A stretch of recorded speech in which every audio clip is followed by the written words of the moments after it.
The evening air was tense, a prelude to the storm brewing in our living room.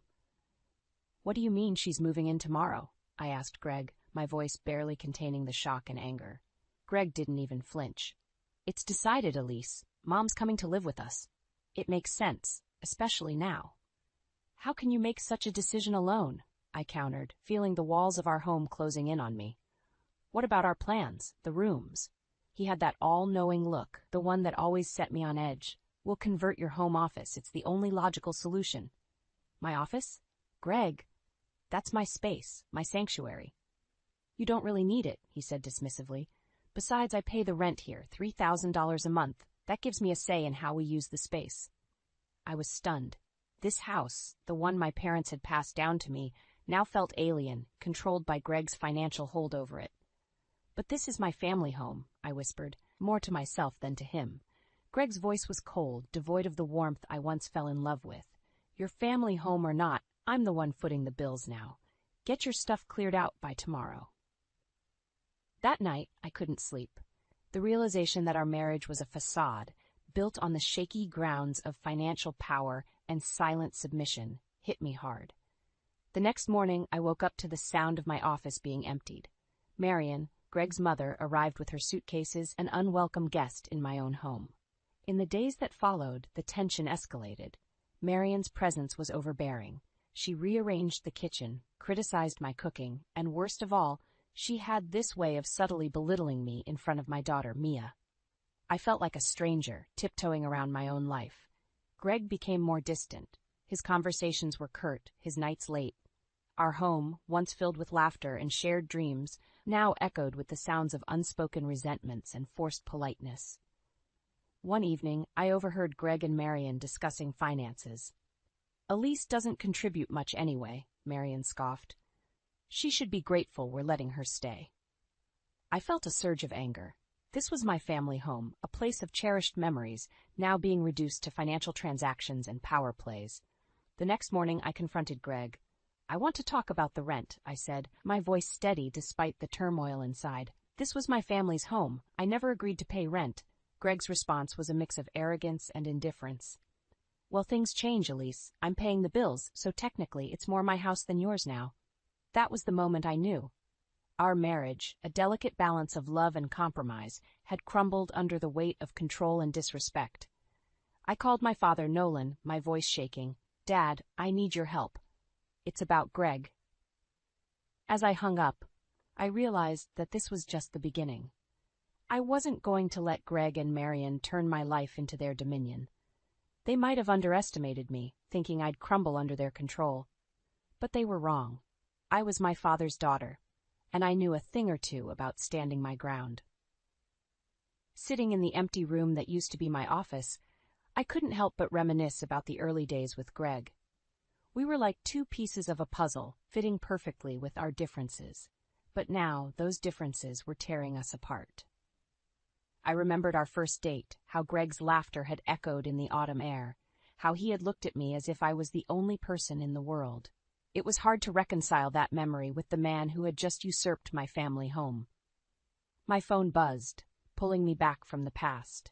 It was a text from my father, Nolan. "I'll take care of it. Meet me at the shop tomorrow." Nolan's auto repair shop had been a staple of my childhood. It was more than a business. It was a testament to his hard work and dedication.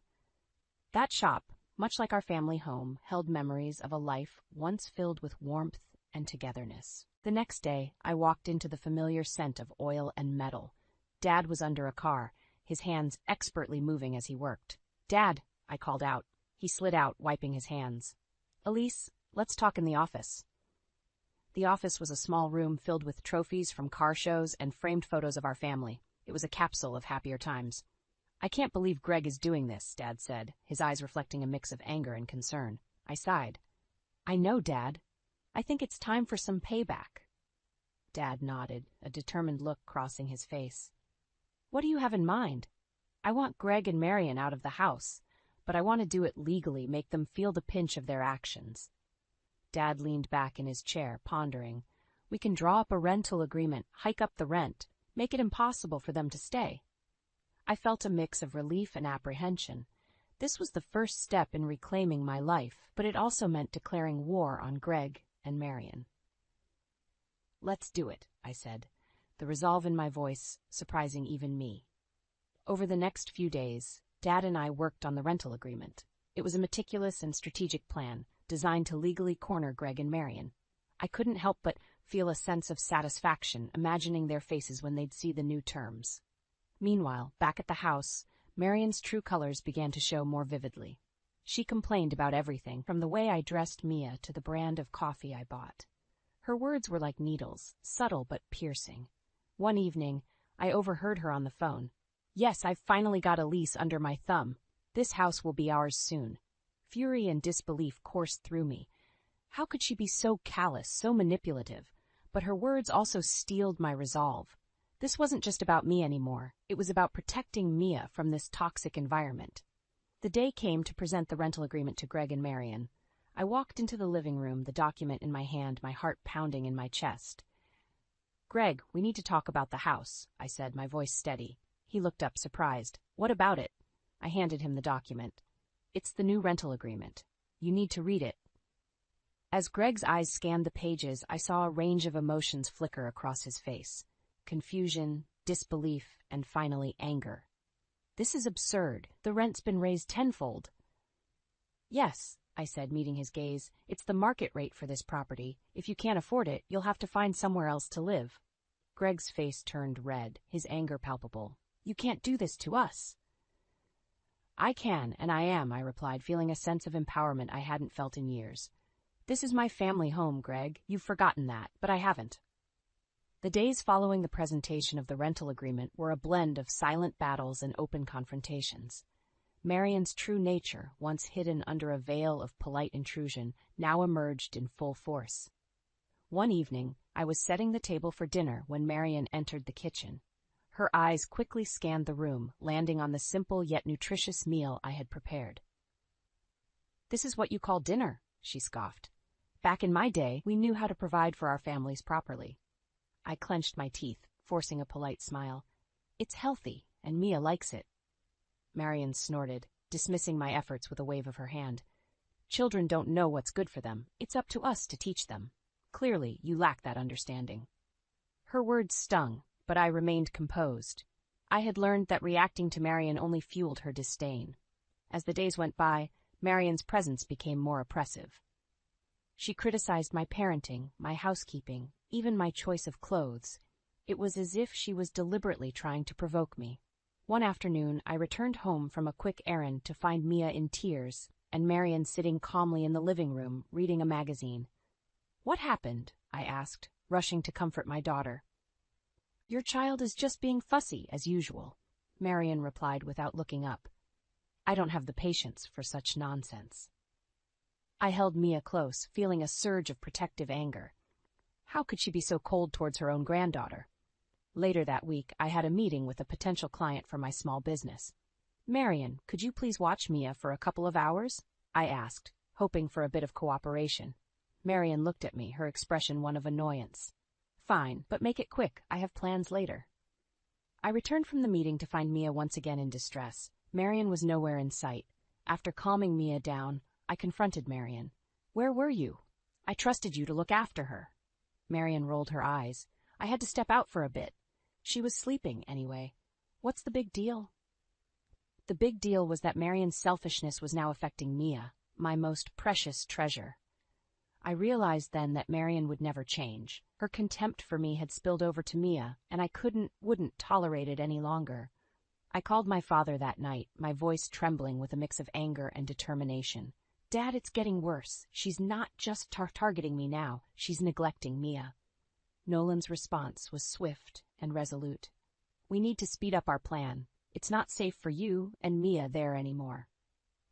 The following day I saw Greg and Marion whispering in the living room, their heads close together in conspiracy.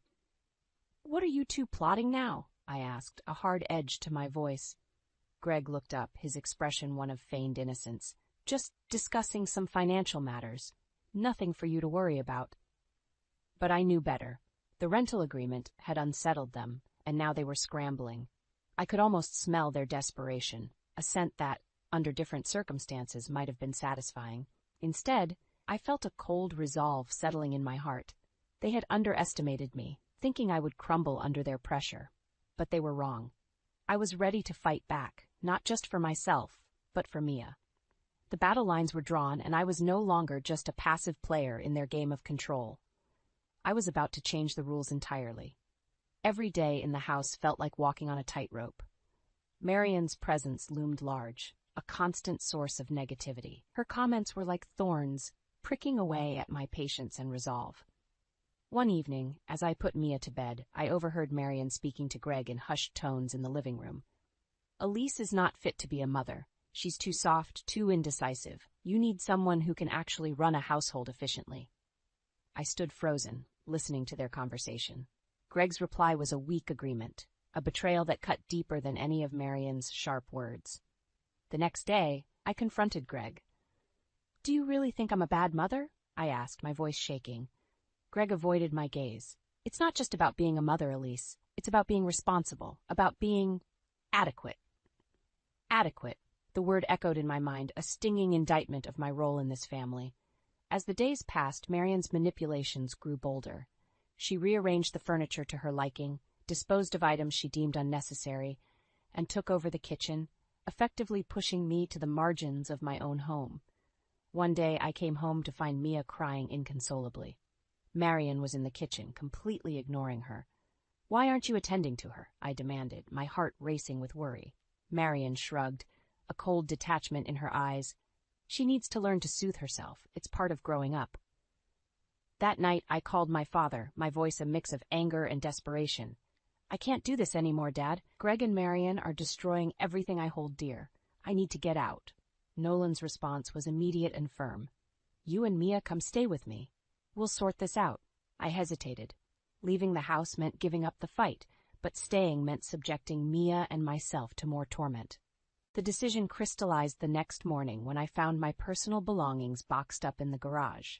Marian had decided they were cluttering the house. That act of violation was the final straw. I packed our essentials, taking one last look at the home that had once been a haven of love and happiness. As I closed the door behind me, a sense of relief washed over me. I was leaving behind the oppressive walls of that house, but I was also stepping into the unknown. Staying with my father brought a sense of peace I hadn't felt in months. Mia's laughter returned, filling the house with joy. But the battle was far from over. I met with my lawyer to discuss the divorce. "I want full custody of Mia," I stated firmly, "and I want the house back." The lawyer nodded, understanding the gravity of the situation. "We'll build a strong case. You have rights, Elise." As the legal proceedings began, I realized this was more than just a divorce. It was a fight for my identity, for my daughter's future, and for justice against the tyranny of Greg and Marian. Greg's reaction to the divorce papers was a mix of shock and anger. "You're making a mistake, Elise. You won't win this." But I was resolute. I had tolerated, endured, and sacrificed enough. It was time to reclaim my life and protect my daughter from the toxic environment Greg and Marian had created. I was no longer the passive, accommodating Elise. I was a mother, a fighter, and I was ready to take back control. The divorce proceedings were a cold, calculated dance of legal maneuvers and emotional confrontations. Greg's shock at my decision to leave quickly turned into a bitter determination to fight back. I sat in the lawyer's office, reviewing the documents. "He's contesting the custody of Mia," I said, my voice laced with disbelief. The lawyer nodded solemnly. "He's also challenging your claim to the house. But we have a strong case, Elise." As the legal battle ensued, my resolve hardened. This was no longer just about leaving a failed marriage. It was about standing up against the injustice and manipulation I had endured. In the midst of this, my father and I finalized our plan for the rental agreement. It was a strategic move designed to legally compel Greg and Marian to vacate my family home. One afternoon, I arrived at the house to deliver the new rental terms. Greg and Marian were waiting, their expressions a mix of defiance and curiosity. I handed Greg the document, watching his face as he read through it. His eyes widened in disbelief. "This is ridiculous. You're increasing the rent to an exorbitant amount." "Yes, Greg," I replied calmly. "That's the market rate for a property of this size and location." Marian interjected, her voice shrill with panic. "You can't do this to us, Elise. This is our home." "No, Marian," I countered, standing my ground. "This is my family home. You and Greg have made it clear that I'm not welcome here. So if you wish to stay, these are the new terms." Greg slammed the document on the table, his anger palpable. "We'll fight this. You won't get away with it." But behind his words, I sensed his fear. The realization that they were losing control was dawning on them. As I left the house, a bittersweet feeling enveloped me. I had taken a significant step in reclaiming my home, but the sight of Mia's abandoned toys in the living room reminded me of the personal cost of this battle. The days that followed were a whirlwind of legal appointments and emotional upheaval. I clung to Mia, her innocence and love, my anchors in the storm. During one of the hearings, Greg's true colors came to the forefront. "Elise is unstable, Your Honor," he claimed. "She's not fit to be a sole custodian." I listened, my heart pounding, as my lawyer countered his baseless accusations, with evidence of my stable income and loving relationship with Mia. In a subsequent meeting, Greg's lawyer proposed a settlement. Greg is willing to relinquish his claim to the house in exchange for joint custody and a reduction in the rent. I hesitated, torn between the desire to end this battle and the need to protect Mia from Greg and Marian's toxic influence. But then I remembered Mia's tears, Marian's callousness, and Greg's betrayal. This was no longer just about winning a legal battle. It was about justice and setting an example for my daughter. "I refuse," I said firmly. "I will not compromise on Mia's well-being or my family home." The decision to continue the fight was a difficult one, but it was necessary. I was no longer the woman who tolerated disrespect and manipulation. I was fighting for my rights, for my daughter's future, and for the dignity that Greg and Marian had tried to strip away from me. The battle lines were drawn, and I was ready for whatever came next.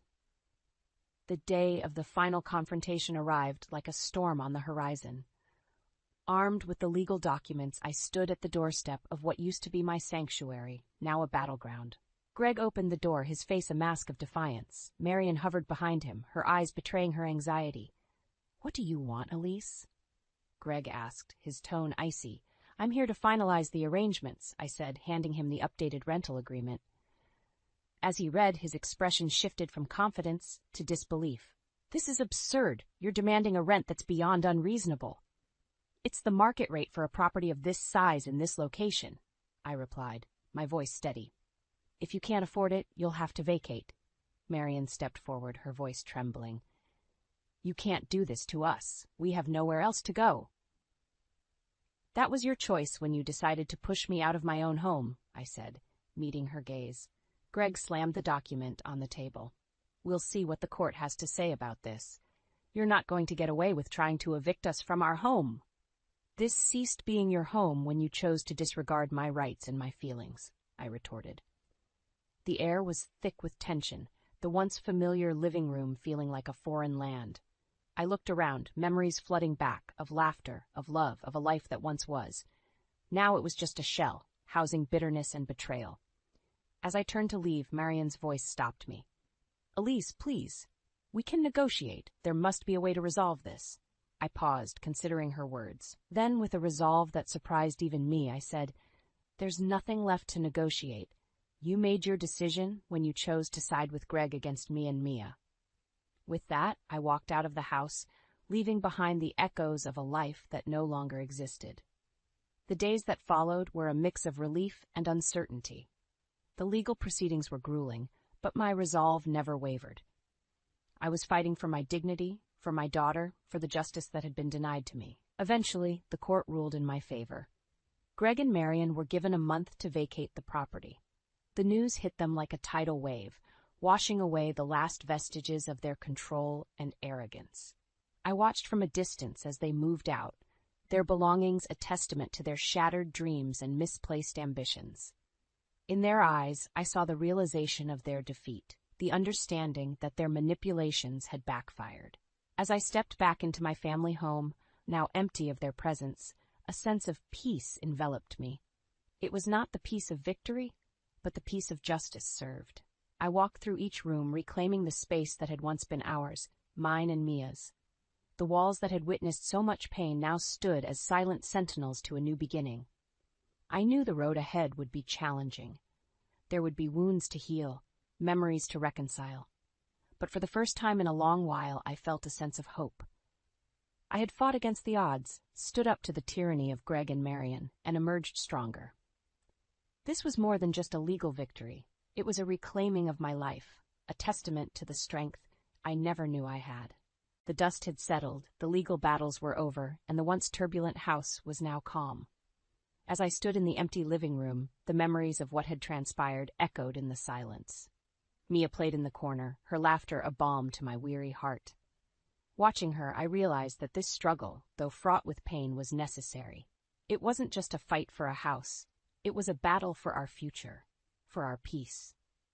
The day Greg and Marion left, I saw a glimpse of realization in their eyes, a dawning understanding of the consequences of their actions. Marion looked back at the house, her expression one of loss and regret. Greg, defeated and subdued, didn't meet my gaze. In the weeks that followed, I focused on rebuilding my life. I returned to my small business, finding solace in the familiar routine and the support of my regular customers. Mia thrived in the newfound stability, her resilience, a testament to the strength of our bond. One afternoon, as I was closing the shop, a familiar face appeared at the door. It was Greg. He looked different. The arrogance had left his eyes, replaced by a certain humility. "Elise," he began awkwardly, "I wanted to apologize for everything." I listened, a mix of surprise and skepticism. "Why now, Greg?" He sighed, a deep, weary sound. "Losing the house, the divorce, it made me realize how wrong I was, how much I lost because of my pride and my mother's influence." I considered his words, the years of pain and struggle flashing through my mind. "Your apology doesn't change what happened, Greg. But I accept it, for Mia's sake." Greg nodded, a look of relief passing over his face. "Thank you, Elise, and I'm sorry, truly." As he walked away, I felt a chapter of my life closing. Greg's apology didn't erase the past, but it offered a closure, a finality to the turmoil we had endured. In the months that followed, I renovated the house, turning it into a home once again. The walls were repainted, the rooms refurnished, and new memories were made. It was a sanctuary for Mia and me, a place of healing and growth. I often sat on the porch, watching Mia play in the yard, reflecting on our journey. The challenges had been immense, but they had also revealed a strength I never knew I possessed. I had stood up against injustice, fought for my rights, and reclaimed my life from those who sought to control it. It was a journey of self-discovery, of learning to trust in my own strength and resilience. In the end, this was more than just a story of revenge. It was a tale of empowerment, of rising above the trials and tribulations to forge a better future for myself and my daughter. The house, once a battleground of conflict and manipulation, was now a haven of peace and hope. It was a reminder that sometimes the hardest battles lead to the most rewarding victories. As the sun set, casting a warm glow over the yard, I held Mia close, grateful for the journey that had brought us here. We had overcome, we had triumphed,